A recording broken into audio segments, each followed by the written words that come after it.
You set foot on foreign soil. Only this land isn't ruled by any country or government. In this land we celebrate music.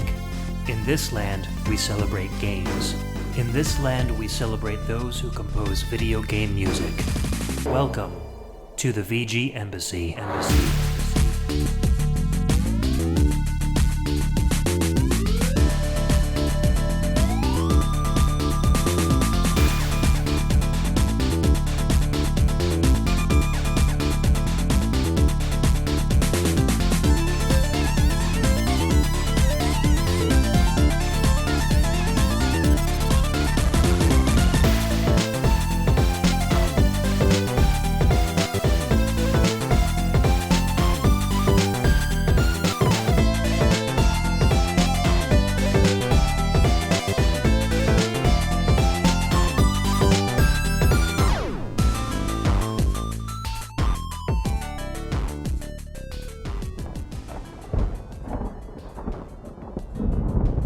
Welcome and thanks for tuning in to another episode of the VGMbassy. This is a show centered around video game music and the amazing online community of fans and podcasters that enjoy it.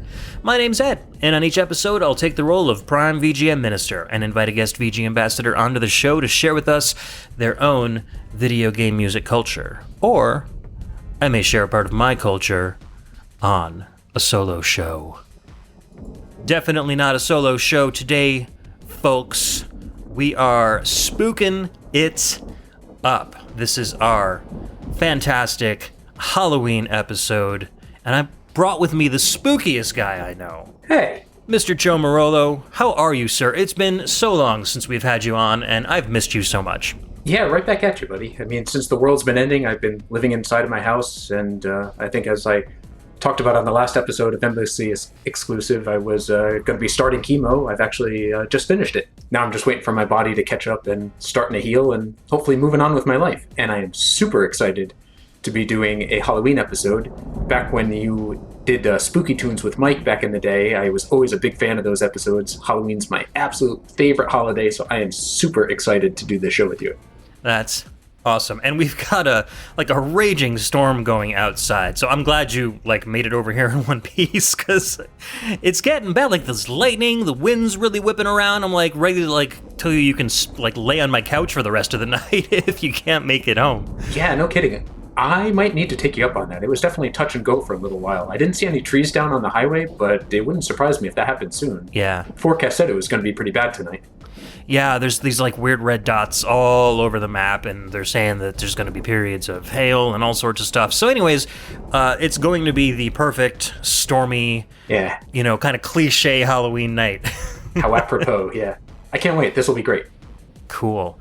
So we've got a whole bunch of spooky music to get through, and I am actually been looking forward to this show for quite some time now, and I don't know, let's see, is there anything else we could, I'm just going to edit this part out, but anything else you want to talk about before I move into the...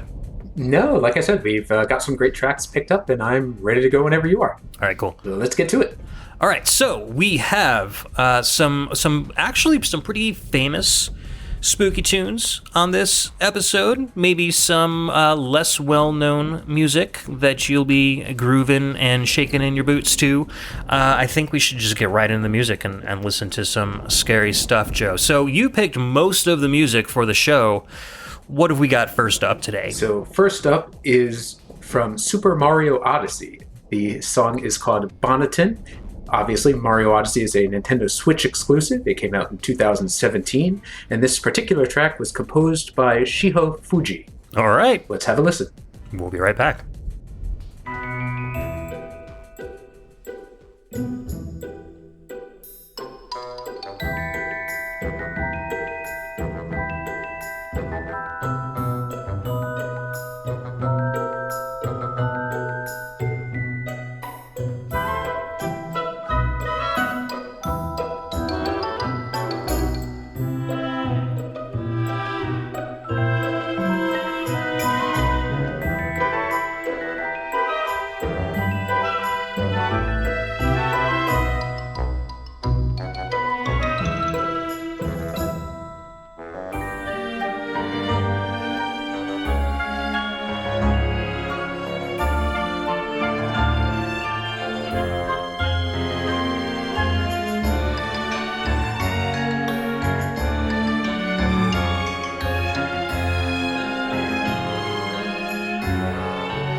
And we're back. That was Bonneton from Super Mario Odyssey, a Nintendo Switch exclusive released in 2017.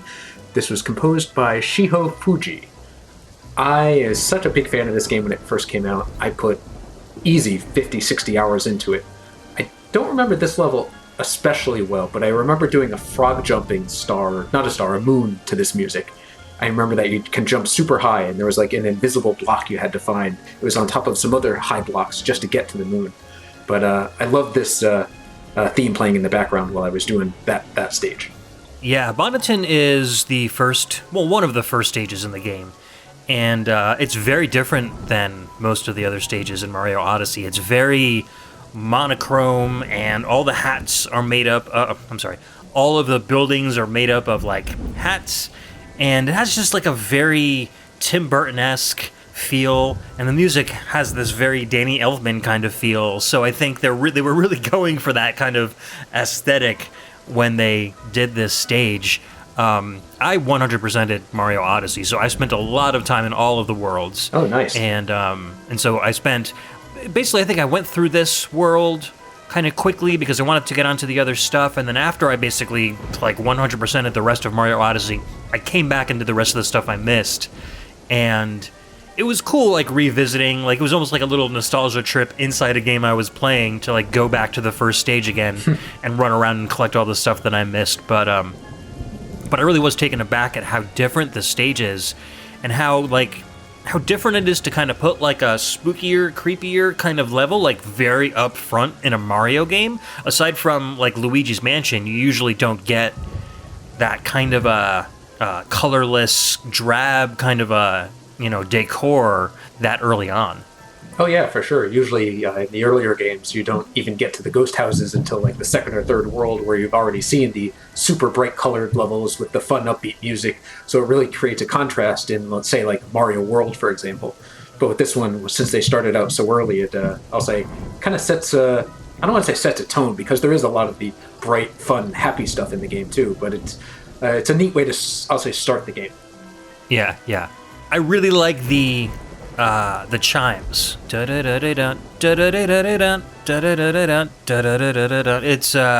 I get visions of like a really kind of creepy merry-go-round.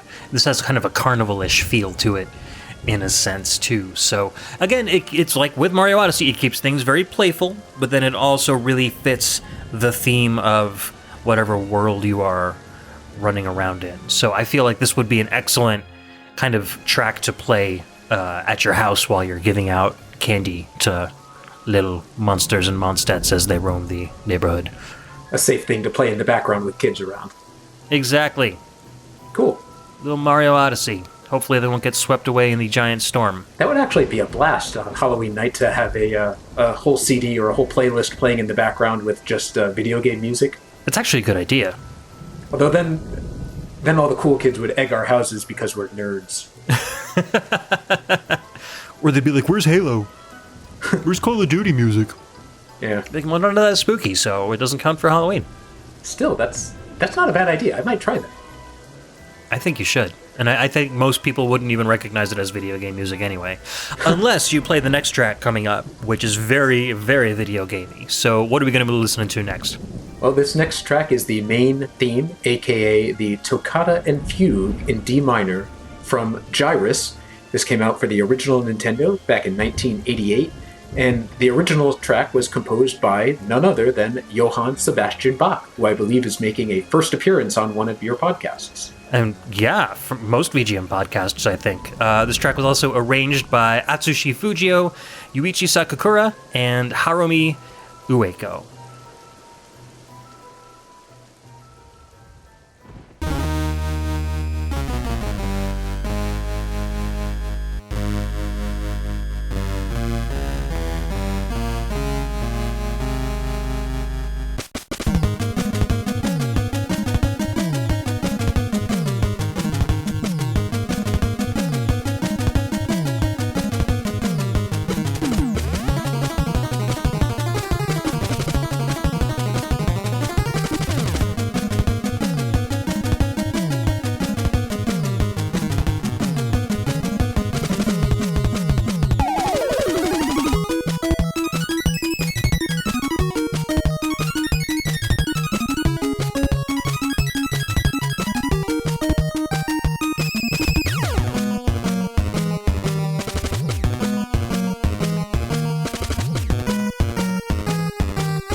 And we're back. That was the main theme, aka Toccata and Fugue in D minor from Gyruss for the NES in 1988, composed by Johann Sebastian Bach. So obviously everyone recognizes the beginning of that track because that's the Toccata and Fugue before it gets into the fast part, which is when you're actually starting the game. For anyone who doesn't know, Gyruss is a 2D shoot 'em up. It's kind of unique from other ones in that you can rotate your position around the screen to actually get a better shot at enemies. So you're not always at the bottom of the screen going up. You can rotate in a kind of a circular pattern. So if an enemy's weak point is on top, you can get behind him almost and like fire at him that way, which is kind of cool. This track plays as soon as you start up the game. It shows the big bad guy and tells you that you need to save the universe from him, and it gives you the background story, which there isn't much to it, but my favorite particular part of it, of the background story, is that it takes place in the year 25XDX, and anytime I see an X in one of the dates, it reminds me of Homestar Runner, and that makes me happy. Yes. It reminds me of Homestar, but it also reminds me of the beginning of Mega Man 2 as well, because I think that takes place in 20XDX, or 19XDX, or something like that. 20XD6. I want to be the guy too. That was good stuff. I've never played Gyruss, and I don't think I've ever heard this song before. I don't know how I got this far in my life without hearing this Konami jam. Very, very interesting. And I was surprised, like you said, like it starts off very traditionally. I'm like, oh, it's just going to be the classical piece done on NES. I was like, yeah, Joe picked a cool track. This is spooky. We can go with this. And then that like remix portion comes in, and I'm like, holy cow, this is really, really good. So I was kind of blown off my feet. I've always been a big fan of this game, and especially, I'd say, because of this track. The game itself is nothing amazing. It's, like I said, it's a 2D shoot 'em up. It does have that cool mechanic where you can actually like rotate where you're shooting from, so it's really useful for bosses and things like that. But the game itself isn't anything especially exceptional. It was good for the time, but it's got a great soundtrack, so it's not just this one song, but there's other tracks as well that are worth listening to. So if you've never played the game or listened to it, it'd be an easy ROM to download. I think the actual card is not super expensive as NES games go these days, so pick it up if you have an opportunity to. It's worth it. Very cool. Yeah, I need to try it out now because from your description about rotating around... So you're rotating around the screen, but you're also scrolling vertically? Is that how that works? So the background moves, and you can see like stars coming down, so it looks like you're moving through space. Okay. But basically, picture your ship as... you can move left and right, horizontally, like you can in most 2D shooters. But there's also like...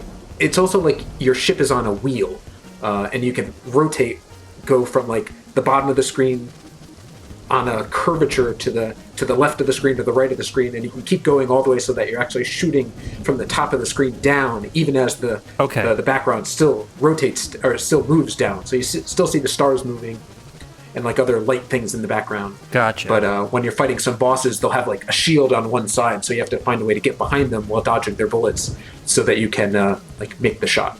Neat. Okay, so you're always firing inward. You're kind of like strafing around in a circle as you're playing the game, basically.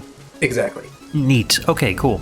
I can handle that. For sure. All right, I'm gonna have to try this one out. Yes, it's well worth it. And like I said, as NES games go these days, it's cheap, so it's an easy pickup. And it's cool to find such a spooky little track in a old school Konami space shooter. It's like... Yeah, I know. The first time I played it, I was blown away. I thought, wait a minute, that's not a original track. I've heard that before. Where's that from? Oh yeah, it's from everything. So many things I've used that over the years, but to actually hear it in a video game that has... The game itself isn't spooky in any way, but to hear that track in a game as they're playing the intro screen and the story in the background is kind of cool. Yeah, for sure. The music really reminds me of something from like Ninja Turtles or like that kind of era from Konami. Whoa, dude. Did you just hear that? It sounded like it was right nearby. Yeah, man. The storm is nuts. Are you sure it was just the storm? Like, that didn't sound natural. I don't know, man. I mean, what else could it be? I'll bet a tree branch or something went down nearby.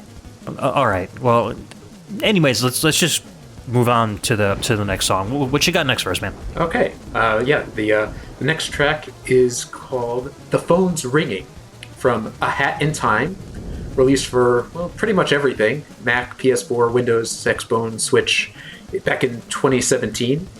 in the game was composed by Pascal Michael Stiefel. Let's have a listen. Absolutely love this game. And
And we're back. That track is called The Phone's Ringing from A Hat in Time, released for the Mac, Windows, PS4, Xbox One, and Switch back in 2017. It was composed by Pascal Michael Stiefel. I love this game. I had such a blast playing it. Are you familiar with... Oh, actually, you said you played it, right? Yeah, absolutely. I think I shared a song from this, like, just when it came out, when it was brand new. I was really excited about this game. And I think I downloaded it on day one and started playing it, and really enjoyed it. So, as I'll get into in a minute, this game has some similarities to Mario Odyssey, but one way it's hugely different is with regards to the scare factor. With Mario Odyssey, we were saying the first track, Bonneton, was, I'll say, kind of lighthearted and fun, and like you could play it for anybody and it wouldn't sound really scary. This one, I think, is completely different. There's this creepy voice that comes from the phone on the train that's trying to scare you. I don't want to give away too much of the story, but it does a really good job of scaring you. The game itself is pretty lighthearted and fun. I found this particular track to be really freaky and really creepy, especially just, like I said, when that phone rings and your character picks it up and you hear that voice. I don't know. It like freaked me out, and I thought that was cool. Yeah, there are a lot of creepy moments in this game, and I was surprised at how effective they were. There's a haunted house segment, there's like a spooky woods segment, there's an antagonist who's like extremely deranged and very, very scary. And I think they pulled it off so well. Like, that haunted house level in this game is just, like, the freakiest thing I've ever seen. Oh yeah, what a blast. I loved playing that level. Yeah, not expected at all. Doesn't play anything like any of the other kind of platformy levels. It's more like a survival horror moment inside a cartoony platform game, which is really cool. But I love the sense of suspense in this particular track. It's just, it keeps building, it keeps getting higher, the key keeps changing, and you're like, oh my god, what is going to happen at the end of this track? And so it makes that whole answering the phone thing even more cathartic, once you finally get rid of all that suspense. And it's cool. It's been so long since I've played the game, like, I don't remember exactly how the whole sequence happens, but I remember, like, really, like, my heart starting to race during that period in the game. So they did a really good job at making the soundtrack match that tone. Oh, for sure. So in this level, to tell the listeners and to bring you back, you're on a train and you have to get from one end to the other. And as you start, there's this old-fashioned telephone that's just off to the side. And as you walk by it, it rings. And of course, the character has to go and pick it up. And then this creepy voice comes on and scares you. And it's, I don't know, it's hard to, I don't want to like give away the whole thing, but it's hard to explain without actually hearing it. It just creates a really, really dark and spooky atmosphere. Yeah. There's been a murder on the train, right? It's like a whole murder mystery thing? Oh, yeah, that's right. It's been a while since I played it, too. So there are these two factions. One of the characters in one of the two factions dies, and each starts blaming the other. And it's your job to become like the detective and not only clear your own name, but to solve the mystery. I don't know. It's such a cool level with great ambiance, and this track just brings it home for me. Yeah. To anyone who hasn't played the game, I'd call it a slightly less polished version of Mario Sunshine mixed with the hat elements of Mario Odyssey. Okay. Highly recommended. The developers use some really clever ideas to make the not just the music, but the worlds feel real. Like the first level in the game is this cartoony level that reminds me of Mario Sunshine an awful lot. Mafia Town. Yeah, I was going to say, but instead of like slime creatures that you have to beat, you're in Mafia Town and you have to beat up guys that are just called the Mafia. And it makes the game fun and lighthearted, and when these creepy scenes come on, just makes them that much more effective. So it's just really, really cool. Yeah. And I love how the Mafia guys always refer to themselves in the third person. Yeah. Like, Mafia are strong. Mafia want to get rid of that girl. Some great writing in this game where it kind of, I'm not going to say it like lacks in gameplay, but where it's a little bit rougher in terms of polish compared to like the Mario games, it totally makes up for it in terms of story, voice acting, and atmosphere. Like, it's got that in spades. Every single level is a little bit different and is entirely entertaining. So if you haven't played it, go grab it. It's so good. Oh yeah, I agree 100%. Go buy this game. You won't regret it. It's worth every second of fun gameplay. Exactly. Dude, that was the same sound. It sounded like it's right outside the house. I'm gonna run upstairs. I'm gonna make sure that Milo and Logan are okay because they're just hanging out up there. Yeah, man. I'm sure it's just tree branches or something. Hopefully nothing's hit the house. That was fun.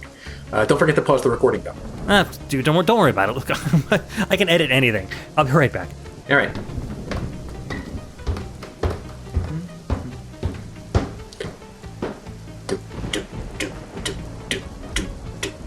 What about now? It's time to rock with the biggity buck bumble. What about now? It's time to rock with the biggity buck bumble. Bump to the boop to the bump to the bass. Bump to the bump bumble. Bump to the boop to the bump to the bass. Bump to the biggity buck bumble. Bump to the boop to the bump to the bass. Bump to the bump bumble. Bump to the boop to the bump to the bass. Bump to the biggity buck bumble. Bump to the boop to the bump to the boop boop bump to the boom to the bass. Bump to the boop to the bump to the boop boop bump to the boom to the bass. Itty bitty bump, itty bitty bump. Itty bitty bump, itty bitty bump. This shit, itty bitty bump, itty bitty bump. Itty bitty bump, itty bitty bump. This shit, manda mula dip dip. Itty bitty bump, itty bitty bump. Itty bitty bump, itty bitty bump. Itty bitty bump, itty bitty bump. This shit, manda mula dip dip. Bump to the boop to the bump to the bass. Bump to the biggity bump. Bumble. Are you doing Bumble? Hey man. No, just hanging out. I'm keeping this in the show. Set myself up for that, didn't I? Oh man, it's still raining like crazy out there, but I mean, I don't see anything funky. There's no branches or anything on the ground that could have made those crashes, though. Huh. They okay up there? Logan's not too scared of the storm? No, I mean, they went out. Milo left me a note that they had to run to the store for milk and bread. What? Dude, it's not a blizzard. It's not like we're gonna get snowed in. It's just rain. That might be a good theme for a winter episode, you know? Fireside tracks. VGM to listen to with a loved one on a cold winter's night. Ooh, maybe. But that would be kind of awkward unless Mila could be the guest, and I don't know, talking her into that would be, she's not that good on podcasts. I mean, yeah, fair enough. Asking her to let me do this myself all the time is like already pushing her limits, you know? Yeah, I get it. I suppose that spousal toleration is the most a nerd can realistically hope for. Amen, brother. All right, so anyways, we got more music coming up. This one's actually one of my picks, and one of my favorite soundtracks from Lord Tim Follin. Let's listen to Decisive Battle, Player Turn from Future Tactics, The Uprising. This came out on PS2, Xbox, and GameCube in 2004.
Edmund, where are you going? Dude, I'll be right back. I swear that sounded like it was right on the porch outside. All right, be careful. Do you need any help? No, I'm good.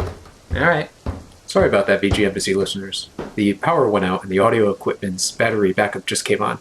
We just need to give the computer a minute to reboot. But why am I even bothering to say all this? Ed's just going to edit it out later.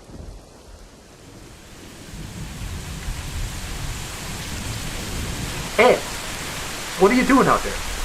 You okay, man? Do you need a hand or something? What the hell, dude? Where are you even going? It's pouring like crazy out there. Ed! Where did he go?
Logan, is that you? Storm's getting worse. You've got to come inside now. I'm over here, Dad. What is going on? I can hear his voice, but it feels like it's inside my head. Logan, where are you? Where's Mom? Over here, Dad. I can't tell where your voice is coming from. There's too much wind. What the hell? Hi, Dad. Ugh. Dude, we gotta get home. There's something weird going on. This isn't an ordinary storm. Come on, help me find Mom. Mom is working. Working? I thought she had the day off. She got called in. It's gonna be a busy night.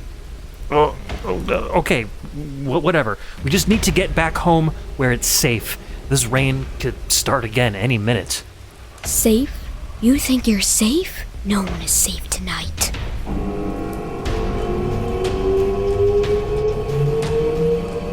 What is that? Looks like some sort of toaster oven? I don't know. Just drop it. Let's get out of here. We gotta go home.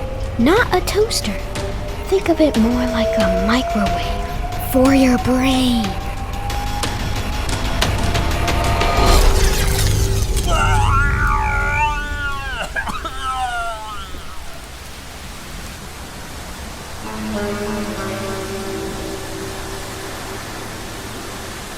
Alright, now he's just being weird. He's totally messing with me, but he's the dope who's soaked. I'll show him. Listeners, he's definitely going to edit this out later because it's a joke on him, but he loves outtakes, so just in case he doesn't erase this, here's what I'm going to do. He's going to be soaked and need to dry off and put new clothes on. I'm going to put a towel down on his chair with a whoopee cushion under it, and he'll make a big fart noise on the air. And that's funny because I am 12.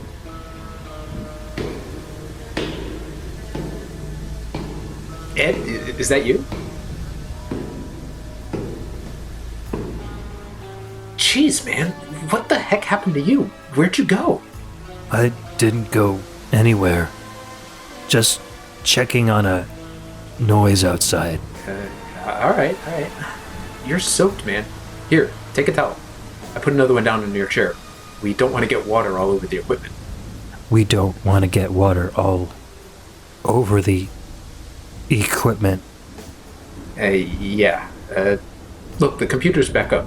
You want to continue this thing, or maybe another time? You're kind of a mess. And what happened out there?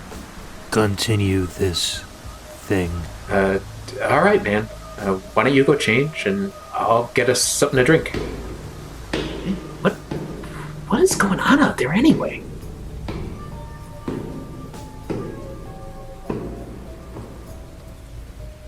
What the... I can't quite make it out, but it's like there's people off in the distance or something. Continue this thing. Yeah. Jeez, Ed, man. You scared me.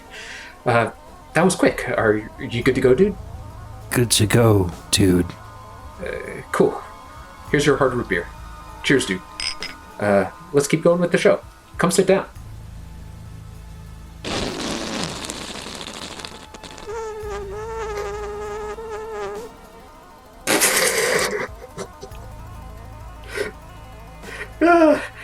Don't look at me like that. It's funny. That's what you get for trying to mess with me out there. Anyways, this next track is track 9 from Scooby-Doo, released for the Game Boy Advance in 2002, composed by Mashi Hasu. Let's have a listen. Have a listen.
That was not the track we had picked to come next.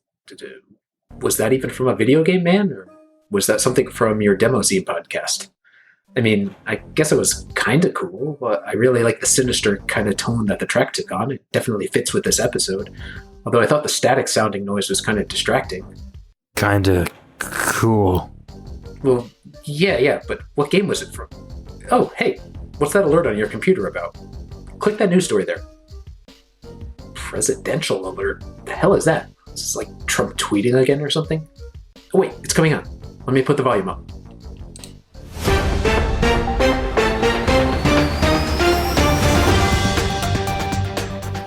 Good evening, my name is Creeder McAmarack with the National News Service. This is an emergency broadcast for all of New England and surrounding areas. There have been multiple reported sightings of unidentifiable life forms emerging throughout the region.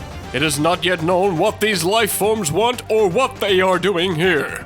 Do not attempt to interact with these life forms, and it is not yet known if they are hostile. Repeat, do not attempt to interact with these life forms. This message will be updated soon as more information becomes available.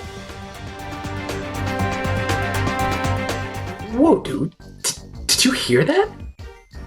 Aliens? What should we do? We resume the broadcast. What? Are you kidding me? There's alien life forms invading the Earth, and you want to keep making a podcast about video game music culture? That's insane. We resume the broadcast. Wait a second. There's another news alert. Let's listen.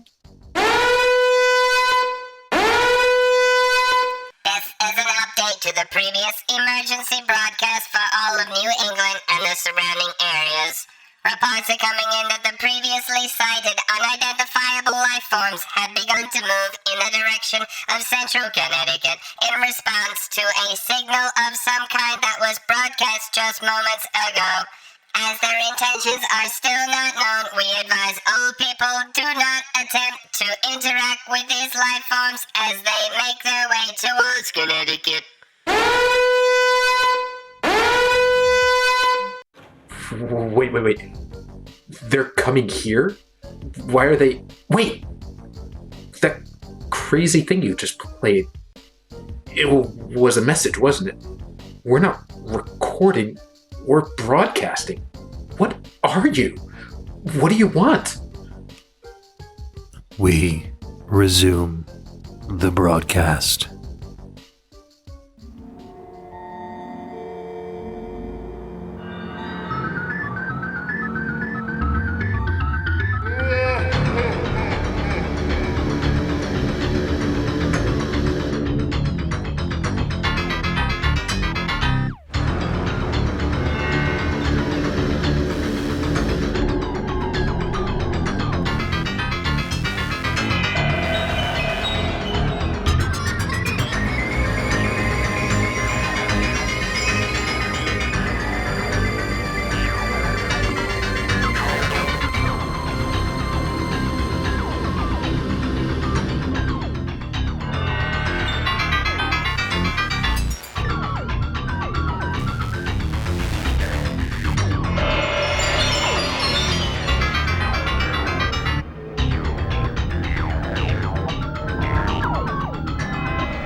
Okay.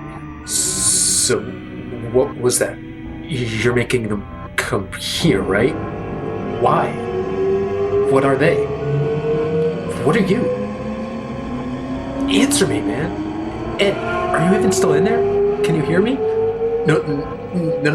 Get away from me. Wait, what are you doing? We resume the broadcast. We resume the broadcast.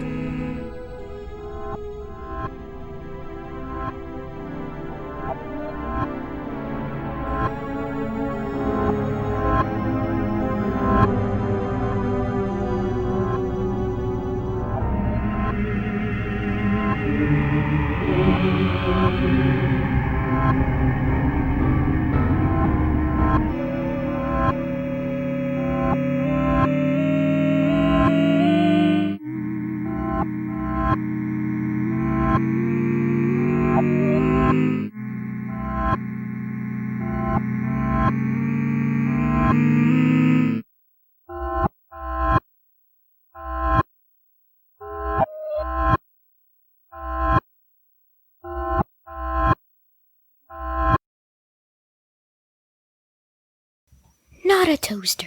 Think of it more like a microwave. For your brain. Say it one more time slower. Not a toaster. Not a toaster? Think of it more... No, say that. Not a toaster. Think of it more like a microwave. Not a toaster. Think of it more like a microwave. For your brain. Wow.